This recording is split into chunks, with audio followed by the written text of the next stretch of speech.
Acontecimentos como o que ocorreu ali em Aracruz e tantos outros no dia a dia têm, de alguma forma, adoecido a todos nós.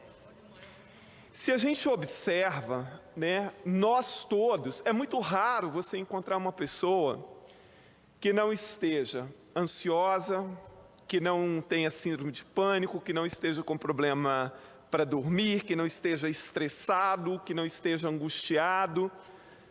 Nós vivemos assim. E para onde a gente olha, você ouve falar de sofrimento, de dor, de tragédia, de fome, de pobreza.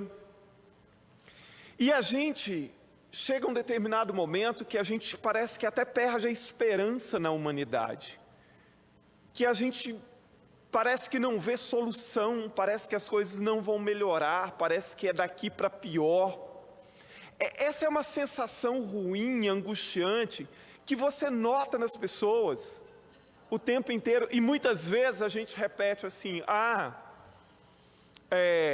o mundo já foi muito melhor, nós já vivemos outros tempos, a humanidade está cada vez pior. Mas, na verdade, a dor, o sofrimento, acompanharam a história da humanidade. Se a gente olha a história da humanidade, a dor, a fome, a pobreza, a tragédia, a violência, a maldade, sempre estiveram presentes. Salvo engano, é no livro de Machado de Assis, Memórias Póstumas de Brás Cubas, se eu não me engano, que no começo, quando ele narra, próximo à morte dele, que ele vê a história da humanidade passando. E aí ele diz assim, em cada período, em cada século, as coisas foram diferentes e foram mudando, e muita coisa foi mudando, mas uma coisa não mudou e esteve presente em todos os séculos: a dor, o sofrimento e a violência, e a guerra. Algo assim ele diz, não me lembro bem porque já faz muitos anos, uma das melhores obras de Machado de Assis, talvez a melhor dele, embora a mais conhecida seja Dom Casmurro. Então a humanidade, ela nunca foi boa. Assim, se a gente olhar, até mesmo o primeiro livro da Bíblia, Gênesis, começa com uma história de um irmão matando o outro por inveja. Então, assim, ao longo do tempo, essas coisas sempre estiveram presentes. Mas hoje, com o mundo, como disse o deputado Gandini aqui, com o mundo altamente conectado, com o mundo da informação, o mundo da internet, todas as informações nos chegam o tempo inteiro e nos bombardeiam de tudo quanto é lado. Uma coisa mal aconteceu lá no Japão, nós já estamos sabendo aqui, o que está acontecendo ali do outro lado da rua, enfim. E é muita coisa, E nós vamos nos deixando levar por esse mundo de coisa, de informação. Junto a isso, uma sociedade altamente individualista, consumista. E que não deveria ser, porque o mundo, se a gente fosse pensar, deputado Gandini, em termos de evolução tecnológica, de produção de alimento, de cura de doenças, talvez o mundo nunca foi tão bom quanto é agora. Nós evoluímos de tal forma que doenças que matavam aos bandos, que matavam aos milhares há 100 anos, há 150 anos atrás, não matam mais. Hoje se cura com a vacina, se cura com o remédio. Olha a evolução da medicina, as pessoas estão vivendo. Você imagina a expectativa de vida no Brasil, por exemplo, há 60 anos atrás, a expectativa de vida no Brasil não chegava a 50 anos. Quer dizer, hoje nós estamos com uma expectativa de vida chegando a 75, 76 anos, os países desenvolvidos estão ultrapassando 80 anos. A agricultura hoje, imagina, no passado as pessoas dependiam exclusivamente do tempo para poder ter comida. Hoje, graças à evolução tecnológica, agricultura irrigada e tantos outros processos, nós temos alimentos em abundância. O problema da fome no mundo não está na falta de alimento, está na falta da distribuição adequada desses alimentos. Então o mundo nunca foi tão bom, na verdade, se olharmos sobre esse prisma, mas ao mesmo tempo continua sendo um mundo de sofrimento, de dor, de muita violência, de muita ganância, que nos deixa realmente desesperançado. Eu tenho pensado o tempo inteiro nisso, e me coloco nisso, porque às vezes me vem uma falta de esperança muito grande, uma falta de que, né, daquele sentimento de que isso é um período, de que as coisas possam ser melhor, e a gente precisa acreditar nisso, e precisa acreditar, e eu continuo acreditando, o mundo é feito por mais pessoas boas do que ruins. E a gente tem que fazer esse exercício diariamente para não entrar realmente em depressão, para não entrar numa crise de pânico, para não entrar num desespero. Olhar aquele lado bom, porque ele existe. Você tem bons amigos, você tem uma boa família, você tem as pessoas que te circulam. E talvez isso esteja faltando. Porque hoje pela manhã, deputado Gandinei, eu falava justamente sobre isso, né? O que é que as famílias estão passando de mensagem para os seus filhos em casa? O que essas crianças, esses adolescentes estão vendo e ouvindo? E como estão interpretando aquilo que veem e que ouvem? Porque há uma diferença enorme entre aquilo que um adulto, com a sua mente formada, com o seu caráter formado, é capaz de entender através de um acontecimento, de uma fala, de um discurso, e aquilo que um adolescente ou uma criança é capaz de entender. Eu sei, os tempos são outros, nós estamos no século 21, nós estamos, né, num tempo de evolução, nós estamos num tempo, né, da informação, mas a gente precisa talvez retomar a questões simples da vida. E quem sou eu para ficar dando lição de moral e querer bancar o filósofo ou o psicólogo aqui? Mas eu fico pensando às vezes, na minha família, eu só tenho um irmão, naquela época a gente era criança, pré-adolescente, não existia internet, não existia televisão, mas ninguém tinha uma televisão em cada quarto, era uma televisão para a família inteira, assistíamos televisão todo mundo junto. E tinha uma hora que a minha mãe desligava a televisão e dizia assim, agora nós vamos rezar todo mundo junto. E nós somos de uma família católica e a gente ajoelhava e rezava o texto todo mundo junto, terminou, ligava a televisão, continuávamos assistindo e tal. Eu me lembro que quando eu era criança, bem criança mesmo, assim, eu tenho essa memória, talvez eu tivesse uns 4, 5 anos, talvez também menos do que isso. Meu pai mandou fazer 2 banquinhos de madeira, um para mim e um para o meu irmão. E aí ele colocava esses banquinhos de madeira, pegava uma cadeira para ele, quando ele não estava em casa era minha mãe, para nos ensinar a rezar. Então assim, todas as primeiras orações que eu aprendi com meu pai ou com minha mãe ensinando a rezar. O meu pai e a minha mãe, claro, em todas as famílias se falam muitas coisas, mas nunca meu pai e minha mãe fizeram discurso de ódio a alguém, de raiva, de falar mal, de desejar o mal a quem quer que seja, mesmo quando eram pessoas que não gostavam. Então essas mensagens nós nunca recebemos dentro de casa, de desrespeito ao outro, de ódio ao outro, de desejar mal ao outro. Eu nunca ouvi isso dentro da minha casa. É claro que vez ou outra se ouvia sobre pessoas que talvez meu pai e minha mãe não gostavam muito, mas jamais desejando mal a quem quer que seja.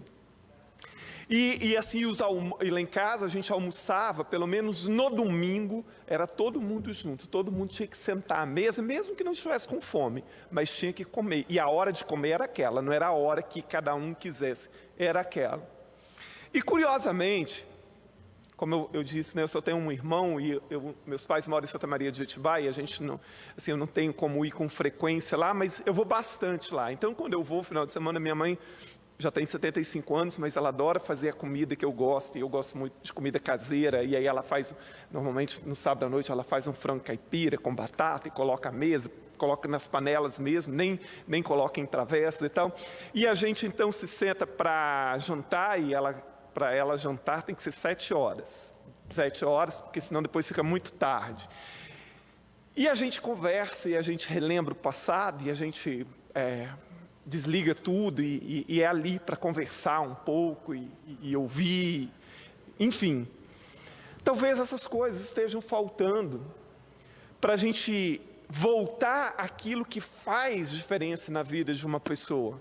Aquelas coisas que podem ser muito simples, mas tomar um café com um familiar, com um amigo, com o pai, com a mãe, com o irmão, pode fazer uma diferença. Rir um pouquinho, conversar mais, desligar, desconectar um pouquinho do celular, das redes sociais, ver a vida. Porque existem coisas muito boas também. Porque se a gente continuar preso a esse turbilhão de informações, que a gente não tem tempo sequer de peneirar aquilo que é de proveito ou não, aquilo que pode fazer diferença ou não na nossa vida, aquilo que é informação válida ou não, aquilo que é cultura ou não, aquilo que é conhecimento ou não, nós vamos realmente acabar enlouquecendo todos juntos, e talvez nós estejamos enlouquecendo sem perceber, em função de uma vida extremamente atarefada, cheia de coisas, com a gente dizendo o tempo inteiro que não tem tempo, com aquela angústia porque vão te colocando em grupo de WhatsApp e não sei mais o que, e você não consegue acompanhar, e que mensagem, o que as pessoas estão publicando. Talvez esteja na hora da maior parte de nós sentar um pouquinho, respirar fundo, olhar do lado, distinguir quem são aquelas pessoas que valem a pena e que não valem a pena, aquilo que vale a pena você fazer e aquilo que não vale a pena você fazer, e sobretudo se desconectar um pouquinho desse mundo da informação. Embora não pareça, eu sou uma pessoa relativamente emotiva, assim, capaz de chorar num final de novela, num final de filme, e me emocionar com coisas relativamente bobas. Então, assim, quando eu era mais novo, eu gostava muito de novela. Assim, a gente assistia muita novela lá em casa e tal. Depois de um período, eu não quero mais ver novela, porque embora que novelas tenham coisas que às vezes são engraçadas e tal, mas sempre tem um lado de sofrimento, de alguém que está traindo alguém, de alguém que está sacaneando. Eu não quero ver isso, porque isso a gente já tem no dia a dia. Eu não gosto de filmes violentos, porque a gente precisa lidar com coisas violentas o tempo inteiro. Então, às vezes, deputado Gandini, eu chego em casa, quando eu estou meio cansado, estressado, eu coloco num desenho animado de Tom e Jerry para relembrar minha infância, e acho divertido e morro de rir com isso até hoje, algumas coisas bobas assim.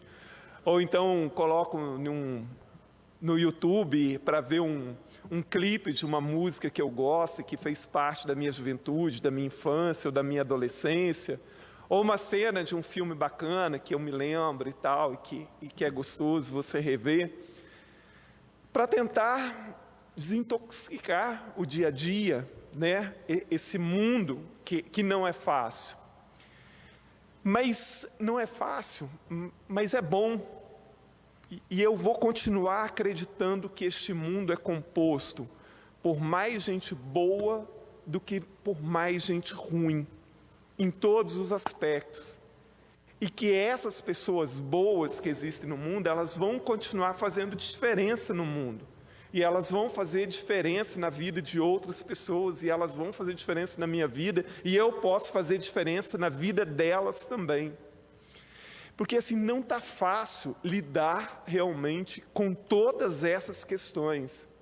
Está realmente muito difícil, principalmente em função dessa sensação que a gente tem, que você não tem mais tempo para nada, porque você quer ter tempo para tudo.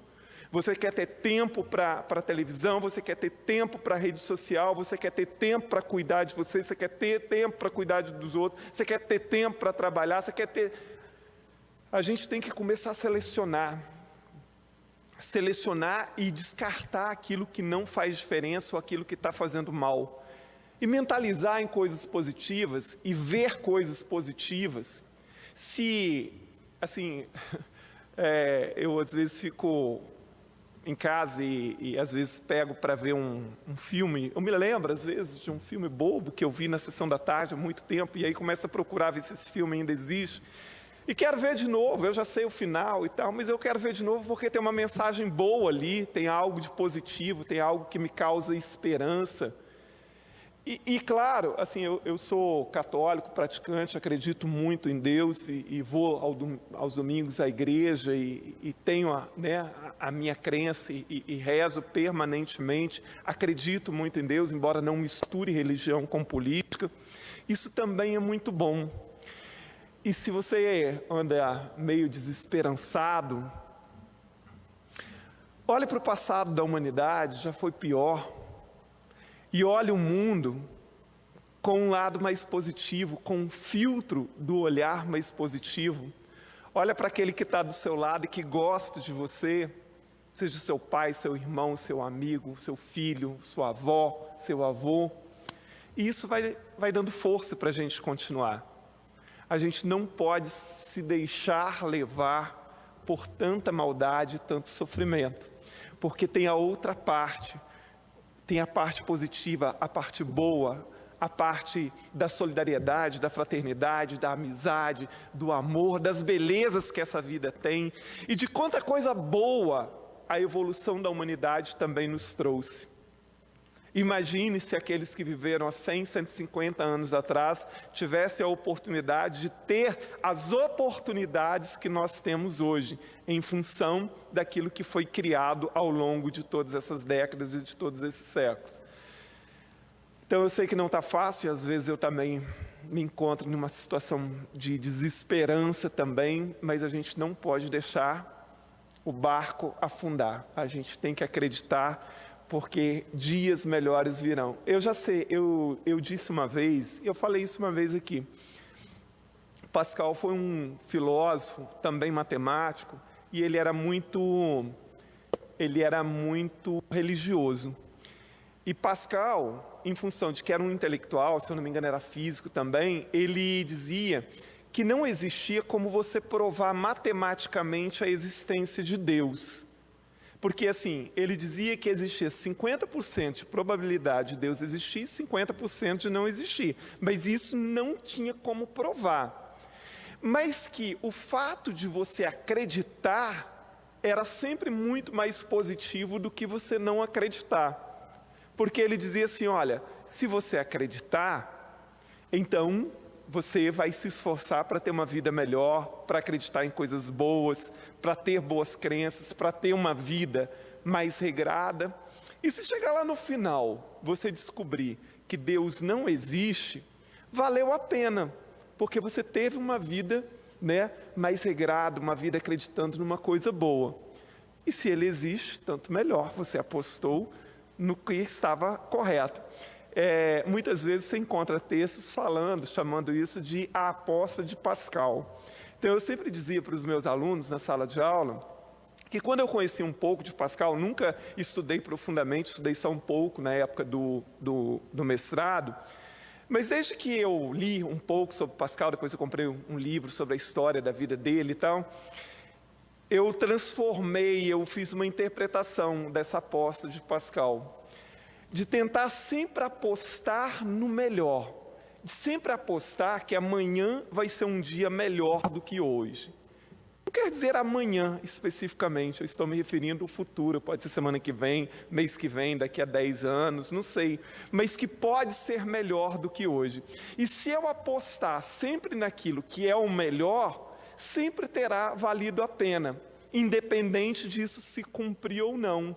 Porque se eu acreditar que amanhã vai ser melhor do que hoje, que a semana que vem vai ser melhor do que hoje, então eu vou estar acreditando em algo positivo, que pode até não ser, mas vai valer a pena acreditar nisso. Acreditar no melhor sempre vale a pena. Como Pascal disse em sua aposta, acreditar em Deus sempre valia a pena. Então acreditar em coisas boas, em coisas positivas, numa vida melhor, num mundo melhor, sempre vale a pena. E obviamente, não esquecendo de fazer a nossa parte. Muito obrigado, deputado Dr. Hércules.